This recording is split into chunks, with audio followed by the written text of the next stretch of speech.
Kalau Sunset Talk selalu kita hadirkan di belakang karena kita nyiapin yang paling menarik. Betul. Kita akan mencoba untuk menguasai lebih dari 4 bahasa. Yes. Bersama dengan narasumber kita hari ini. Makanya kita akan mulai dari detik selanjutnya dengan bahasa asing. Betul. 3, 2, 1, oke. Oke, comment tu t'appelles?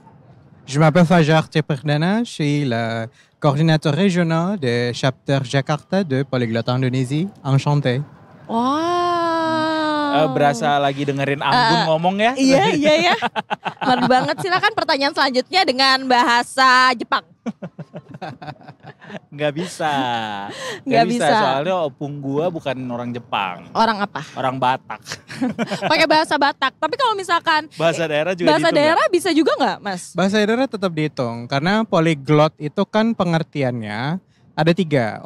Satu orang yang memang bisa berbicara dalam banyak bahasa, sekelompok orang yang dalam satu waktu mereka berbicara dalam berbagai bahasa, atau dokumen polyglot itu jadi satu dokumen yang dalam satu rangkaian itu mereka ada dalam beberapa bahasa, itu disebut dokumen polyglot. Polyglot Indonesia sendiri kita ambil definisi yang pertama dan kedua, jadi orangnya dan grupnya. Seperti itu. Jadi bahasa daerah pun kita hitung.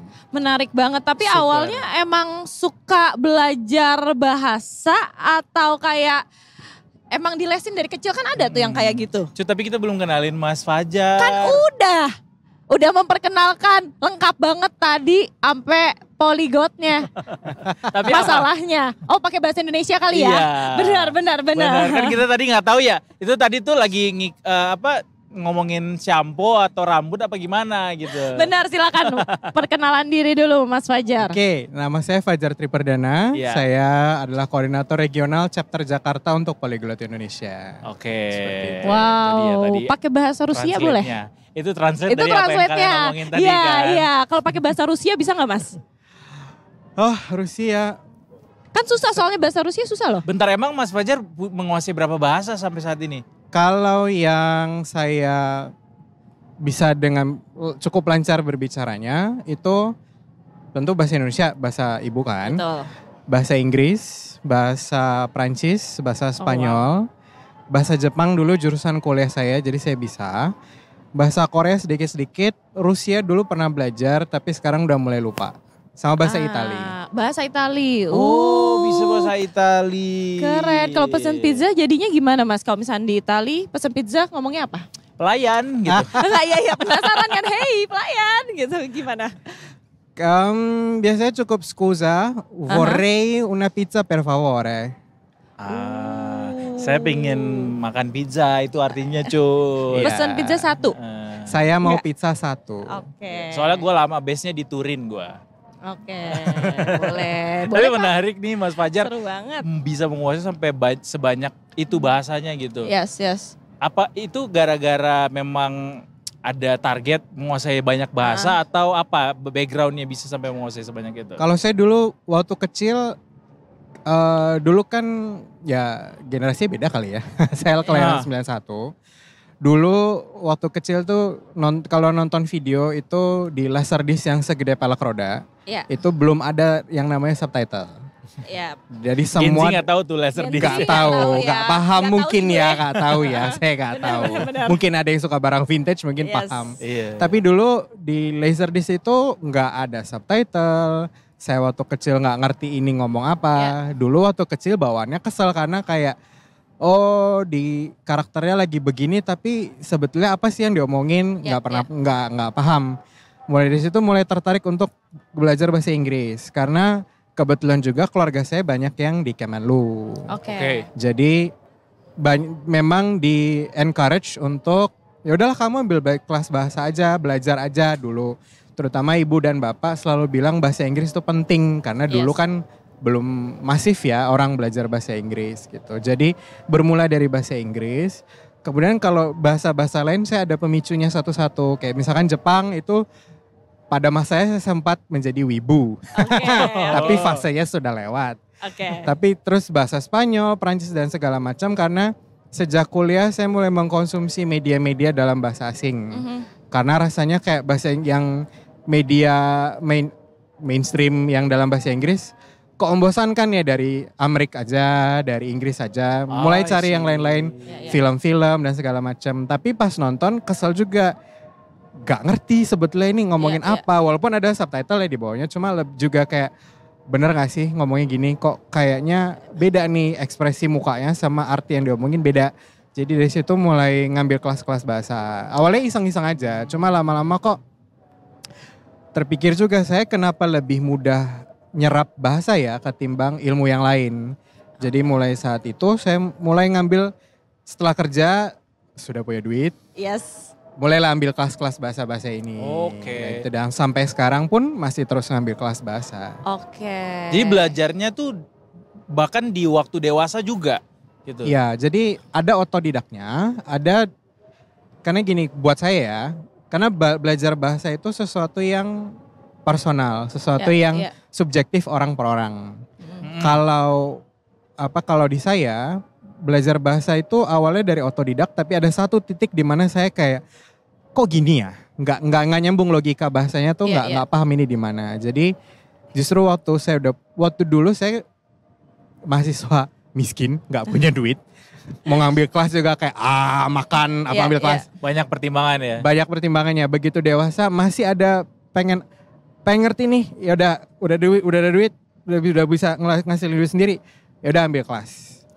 Justru saya fokus belajarnya justru saat udah mulai kerja. Wow. Tapi itu jadi bottleneck gak Mas ketika belajar bahasa baru ketika dewasa dengan ketika belajar bahasa baru di waktu anak-anak gitu misalnya atau pas sekolah gitu.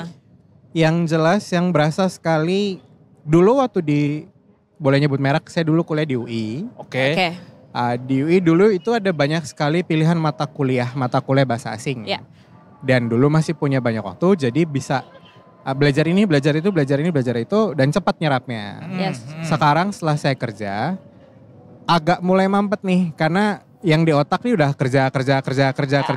Memang tetap sambil ngambil kelas gitu. Kayak sekarang saya masih ngambil kelas bahasa Korea, tapi udah agak nyerah, karena saat masuk kelas, saya udah nggak bisa ngubah setting di kepala dari kerja ke kelas. Oh, tetap banyak karena udah ada variabel banyak banget ya kan. Betul. Jadi di sininya udah nggak nyerap, lama-lama saya nyerah juga. Oke. Tapi nyerah di kelas bukan berarti saya nyerah untuk pengen paham. Jadi sekarang setelah nggak lagi ngambil kelas, saya akhirnya jadi mulai tanya teman saya yang udah lama belajar bahasa Korea, kok lo bisa sih ngerti ini. Ya gue gak di kelas doang Jar, gue juga cari artinya, cari ini, nonton variety show. Nah saya mulai sekarang pelan-pelan mencoba menambah pemahaman lewat cara lain, gak cuma di kelas gitu. Oh gitu. Oh gitu, pendekatannya jadinya banyak ya? Banyak. Betul. Tapi salah satunya apa tuh Mas kalau misalkan boleh tahu?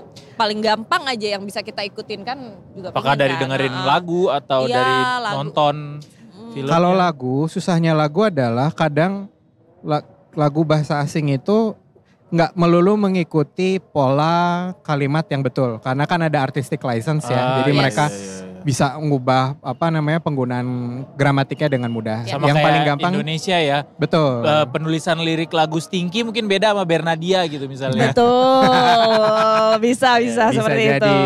Cuma kalau mau lebih cepat sebenarnya paling gampang tuh kalau Korea ya, karena Korea dan Jepang tuh sekarang banyak variety show.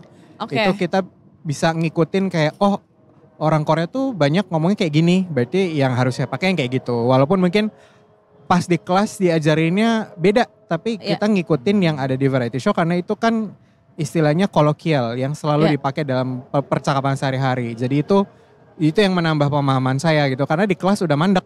Jadi saya lihat contoh nyatanya yang di keseharian yang paling dekat yang bisa saya lihat ya kebetulan variety show. Kalau Korea dan Jepang, kalau bahasa yang lain mungkin beda lagi. I see, menarik banget. Tapi aku punya satu pertanyaan sebenarnya. Jadi di pengalaman aku tuh aku ada beberapa momen kayak setiap sebulan setengah tuh harus ngomong yang bukan bahasa Indonesia. Ya kan, diharuskan untuk ngomong tiap hari dengan bahasa itu. Nah, pala aku tuh ya kayak berasap. Kalau udah kebanyakan tuh berasap gitu kayak gitu kan. Kalau Mas tuh mengalami hal itu nggak? Kan penasaran karena sebanyak itu. Iya kan. Karena kita lihat-lihat memang dari penampakannya sepertinya berasap ya. Ini udah awut-awut.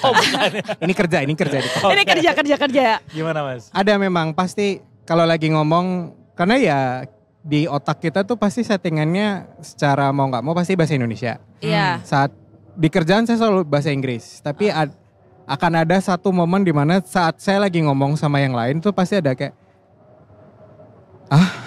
tiba-tiba blank. Tadi mau ngomong apa sih? Saya juga bilang, bentar, otaknya kaput, kok otaknya kaput. Ambil momen dulu 1-2 detik terus kayak, oh mau ngomong ini lanjut lagi. Tapi memang kemampuan bahasa itu beda dengan ilmu eksakta. Ilmu eksakta itu kan kita cukup hafal. Kemampuan bahasa itu nggak bisa hanya dihafal. Harus dilatih terus menerus. Jadi kalau dari pengalaman saya, semakin sering dan semakin kita terbiasa dengan bahasa itu, semakin jarang itu ada pause, ada berhenti di tengah-tengah, ada sempat kaput, kecuali kalau lagi stres. Tapi kalau memang kita udah biasa, lama-lama ya udah lancar aja terus ngomong gitu. Oke, I see ya. Walaupun di kedewasaan ini kita stresnya agak sering ya. Dan beda-beda ya stresnya. Dan beda-beda ya. Variabelnya. Variabelnya banyak. Tapi dari pilihan banyak bahasa yang sudah dipelajari sejauh ini, bahasa negara mana yang paling susah dipelajari Mas dan kenapa? Kalau saya sebenarnya paling susah itu sejauh ini itu Jepang dan Korea. Kenapa? Karena Jepang dan Korea itu kalau bahasa yang lain tuh bentuknya mirip dengan bahasa Indonesia SPOK. Kalau Jepang dan Korea itu predikatnya, kata kerjanya di belakang. Jadi kadang belum nyampe kata kerja udah bingung dulu, tadi gue udah ngomong sama mana ya? Okay. Dan kalau Jepang itu mereka nggak lugas dalam menyampaikan sesuatu. Sementara di bahasa lain yang saya pelajari, bahasa-bahasa Eropa itu lebih lugas. Lo ngomong ini artinya ini. Kalau Jepang lo ngomong ini, tapi lu lihat dulu orangnya, dia ngomongnya, gesturnya, ekspresinya kayak apa tuh kayak, oh bukan ini maksudnya nih. Oh, harus menerka gitu ya? Betul, bahasa Korea juga sama ternyata. Setelah saya ambil kelasnya kayak, oh jadi ada social cues yang agak kayak harus pintar-pintarnya kita ngertiin gitu. Dua itu yang menurut saya susah karena kembali lagi bahasa, sosial dan budaya itu jadi satu kan. Jadi kalau kita hanya belajar bahasanya aja tapi ternyata kita nggak paham budaya dan sosial orangnya seperti apa, pasti akan ada miskomunikasi. Itu sering banget karena kayak saya sering dengar cerita orang bisnis ke Jepang habis meeting kemudian ditepokin selamat apa segala macam tapi bisnisnya nggak lanjut ya karena mereka nggak paham, mungkin saat pembicaraan itu mungkin buat mereka bagus tapi belum sesuai dengan apa yang budayanya Jepang. Oke. Gitu. Oh iya, jadi nggak cuma bahasanya, kayak budaya orang gue kepikirannya adalah kayak orang ngomong jinja sama yang jinja.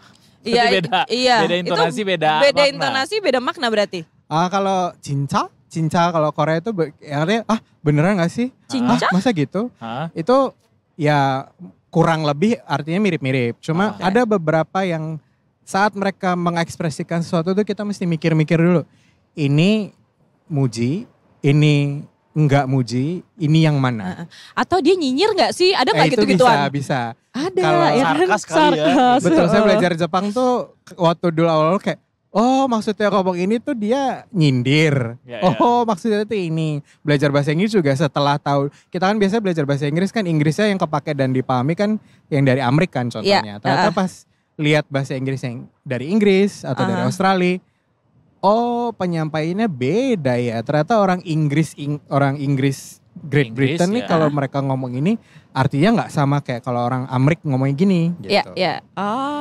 I see. Menarik. Tapi belajar bahasa tuh susah banget loh. Karena kita belajarnya nggak cuma textbook doang, kita harus belajar budayanya juga ya Mas ya, belajar sosialnya. Karena the way how we nggak cuma pronounce-nya tapi the way kita pilihan katanya juga mempengaruhi pada akhirnya tanggapan dari lawan bicara kita ya Mas. Betul banget. Iya sih. Tapi dari semua bahasa yang Mas Fajar bisa, selain bahasa Inggris, yang sangat kepake itu bahasa apa sebenarnya? Wah, kebetulan karena memang kerjaan saya pakai bahasa Inggris, sebenarnya paling kepake bahasa Inggris. Oke, tapi selain itu? Yes. Karena saya teman-temannya sekarang banyaknya yang bisa bahasa Spanyol dan Prancis. Jadi kami sering pakai itu untuk gosip. Oh itu tapi bener sih. Iya paling enak karena kan gak ada yang ngerti. Betul, jadi Iya kita kan? lagi ketemuan di mana atau kita lagi ngantri apa, itu terus kayak ada yang pengen ada yang bikin diobrolin. sebel gitu, kayak orang sekitar apa tuh, ya kita dengan enaknya muka lempeng ngomongnya bahasa yang lain gitu, terus kayak misalkan kayak bahasa ya kata-katanya kasar lah gitu, cuma mungkin orang Indonesia nggak paham, cuma kita keluar aja gitu karena ya toh sama-sama ngerti juga, jadi nggak perlu ada penerjemahan, kita mau ngomong ini mereka udah paham si teman-teman saya. Itu gitu. berasa kayak punya kekuatan super ya, Iya lagi, invincible gitu ya. bener. Kurang lebih, jadi waktu itu kalau kafe lagi rame terus kita jadi ngomplainin orang yang sekitar kafe tapi dengan bahasa Spanyol gitu, terus kayak gak ada yang ngerti kan, ya udahlah. Ya Kak, Jar lu jangan lugas-lugas banget, ingat ini kita bahasa Indonesia. Oh iya kita ganti bahasa deh. Aduh ganti bahasa kok. Tapi pernah Prancis gak kalau pas kayak Spanyol. gitu ternyata ada orang yang ngerti terus bilang, Iya, "Lu apaan ini ngomong kayak, begitu?" hey, gitu. ngomongin saya ya gitu, ada gak? Di Indonesia untungnya nggak pernah. Nggak Oke. pernah. Cuma waktu seringnya kalau saya keuntungan pribadi, saya kan kerjanya sering bepergian dinas ke 10 negara ASEAN kan. Iya. Kalau saya lagi ada di satu tempat yang turistik, misalkan kayak waktu itu saya di Kamboja, muka saya dianggap orang Kamboja. Jadi sama mereka selalu disapa Swasdei Bong, Swasdei, masuk ke Angkor Wat nggak terlalu dimintain untuk ngambil paket turis. Tapi kan nggak paham ya, ini Angkor Wat nih apa sih sebenarnya, ceritanya apa. Saya cukup pasang kuping aja, oh itu dia lagi tour guide pakai bahasa Perancis, saya ngintil, muka saya kan kayak orang lokal, jadi mereka nggak curiga saya ngapain. Ya, Cuma sebenarnya saya sambil dengar, Iya. jadi ceritanya kayak gitu. ini. Menarik Beneran ya. kayak invisible sih. Iya kayak punya kekuatan super, benar. Seru banget. Seru Ini banget. berarti Mas Fajar kalau lagi nonton Rosalinda gak pakai subtitle. Benar. Enggak, saya bener nggak pakai itu. Iya lagi seru banget. Mas. Kalau misalkan bahasa Spanyolnya, lihat di manusia ini gitu. Apaan? Mira. Jadi Mira dalam bahasa Spanyol tuh ada bentuk kamus, ada bentuk dikonjugasi berubah. Iya. Mirar itu melihat. Cuma Mirar. biasanya kalau orang yang berbahasa Spanyol lah gitu, kalau mau lihat, lihat. Mira. Terus kalau misalkan mau lihat apa orang di situ tuh kayak ese persona. Mira, eso. Iya. Mira. Ese persona. Iya. Kalau mau boleh tuh. kayak lu tahu nggak sih gitu. Ah, Kalau iya, itu bahasa apa Spanyol, oye. Wow, oh yeah. Oye chico, oye hombre. Ombre. Tangannya harus gini gak? Oh enggak, Itu Itali. Itali dong. Itali bener-bener. Kalau Spanyol apa ya? En palabras simplicico human Ay amor. Mi amor. Mi amor. My love. Aduh, nah kalau misalkan buat bahasa-bahasa slang tuh gimana Mas? Pasti update dong. Wah itu susah sih, karena gimana ya, kan kayak misalkan paling susah dan jauh tuh Prancis. Karena kayak slangnya bahasa Prancis tuh kita mesti mikir kayak ini logikanya gini-gini tuh kayak udah ngawang. Sementara kalau Spanyol tuh lebih mirip kayak Inggris, jadi kayak selalu muncul slang-slang baru yang dari mungkin dia kata lama atau dia diserap ke dalam bahasa Spanyol misalkan. Jepang agak jarang slang karena Jepang agak kaku bahasanya. Oke. Begitu juga dengan Korea. Jadi untuk slang sendiri sebenarnya dengan Inggris cukup karena sekarang kan mereka udah mengkonsumsi media dari bahasa-bahasa Global, ya. semuanya ya. Iya. Jadi mereka lumayan sering menyerap dari bahasa Inggris utamanya. Dan itu dijadikan slang di bahasa mereka. Gitu. Oh iya, mewing. Sigma. Iya kan? Itu saya nggak tahu kalau bahasa yang lainnya apa itu. Artinya apa juga saya belum tentu tahu. Iya kan? Sekarang kan gitu anak-anak mewing. Harus ada mukanya Mas sekarang. Padahal kita juga gak tahu artinya apa. Gak ngerti ya. Jauh banget soalnya sama kita Gitu. gapnya. Terus kalau gimana caranya supaya gabung sama komunitas ini Polyglot Indonesia ini Mas? Ya. Jadi Polyglot Indonesia sendiri itu kita udah ada di beberapa kota. Kita ada di Banda Aceh, kita di Palembang, Jakarta, Bandung, Jogja, Semarang, Surabaya, ada sempat di Denpasar sama Mataram. Kalau mau gabung ya cukup kalau kami ada di Instagram, info di Instagram @polyglotindonesia. Kalau mau gabung lihat aja di situ ada infonya. Kalau memang ada kegiatan tinggal daftar sesuai ketentuan yang ada di pengumuman itu. Kayak misalnya di Palembang biasanya tinggal datang atau tinggal kirim pesan ke nomor WhatsApp yang ada di situ. Sama juga yang di Banda Aceh. Kebetulan yang Jakarta kita lagi agak susah karena pengurusnya semua kerja.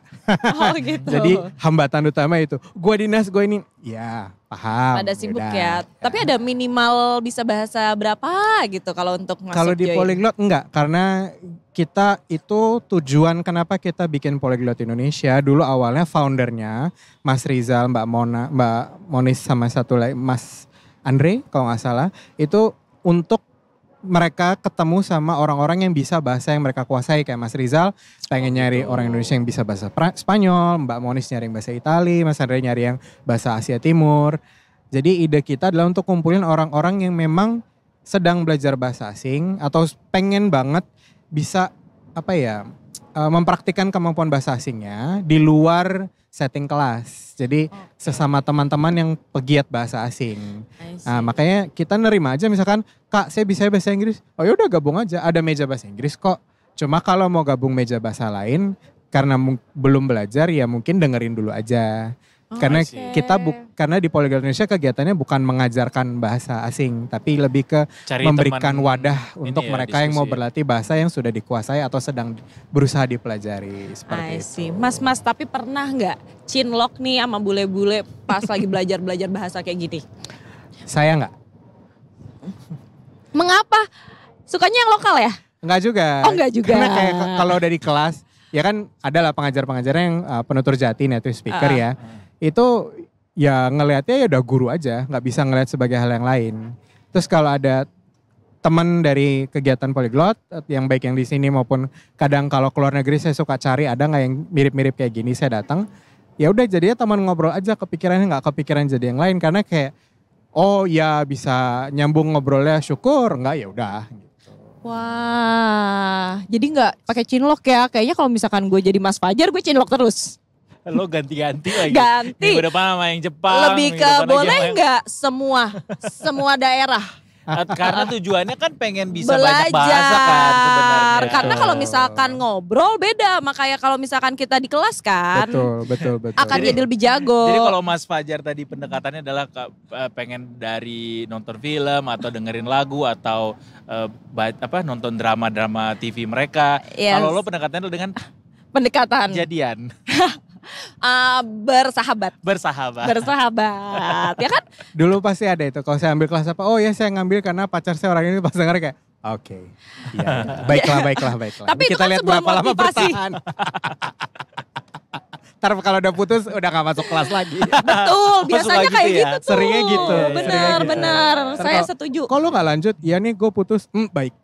Berkuranglah satu murid. Padahal kan bisa aja cari cowok di daerah yang sama. Ya mungkin susah kali dapetnya. Mungkin ya. ya orang tuh suka tantangan emang suka nyari trauma. Iya benar emang suka emang hobi. Tapi seru banget Mas Fajar Yes. dengan kemampuan berbahasanya. Terakhir dong Mas sebelum Yes. kita closing. Kasih tips dong buat orang yang lagi berusaha untuk mempelajari bahasa asing di usianya yang tidak lagi muda. Apa yang Iya. bisa dilakukan tips-tipsnya supaya bisa lebih mempermudah? Top of mind, jangan takut salah. Oke. Selalu dipraktikkan dimanapun. Mau misalkan senangnya main game, ubah settingan gamenya, settingan bahasanya dari bahasa Indonesia, mungkin biasa dengan bahasa Indonesia, ganti ke bahasa apa yang kalian lagi pelajari. Ada kosakata yang nggak ngerti, ya udah game kan bisa di pause. Ya udah pause aja, cari kosakata ini apa. Karena kalau dalam percakapan kita nggak bisa pause. Iya betul. Jadi kalau mungkin susahnya itu ya, dalam percakapan nggak bisa pause, tapi bahasa itu harus tetap dilatih dan kita nggak boleh takut salah karena penutur jatinya, native speakernya pun seringkali salah pakai. Betul. Karena mereka udah biasa dengan ini, beda dengan yang kita pelajari di kelas. Ya. Jadi ngomong aja, yang penting apa yang mau kalian sampaikan itu tersampaikan dengan baik ke lawan bicara. Jadi belajar bahasa asing itu harus jangan pernah takut salah, harus selalu diulang, harus selalu dilatih. Dalam kapasitas apapun sesuaikan dengan ritme kalian. Misalkan Yes. lagi nggak bisa yang formal, ya udah cari caranya gimana, sempilin aja sedikit-sedikit. Kalau nggak ada lawan bicara biasanya gimana tuh Mas supaya bisa mempraktikkan itu lebih? Saya chatting. Jadi kalau ya itu enaknya kenapa di Polyglot Indonesia itu agak lumayan rekat ya hubungannya karena ya kita akhirnya nemu nih orang-orang yang kita bisa ngomong dengan bahasa Prancis, dengan bahasa Spanyol. Jadi ya kadang kita nggak bisa ngomong, ya udah chat aja dalam bahasa itu, karena hitung-hitung latihan, hitung-hitung ngulang lagi gini-gini. Di media sosial banyak yang bisa dipilih juga tuh ya. Iya. Kalau chat juga kan jadi kosakatanya juga jadi banyak gitu. Kayak ini apa ya? Dia ngomong apa ya? Oh iya, coba cari deh. Iya, jadi masuk ke otak biasanya. Diawali dari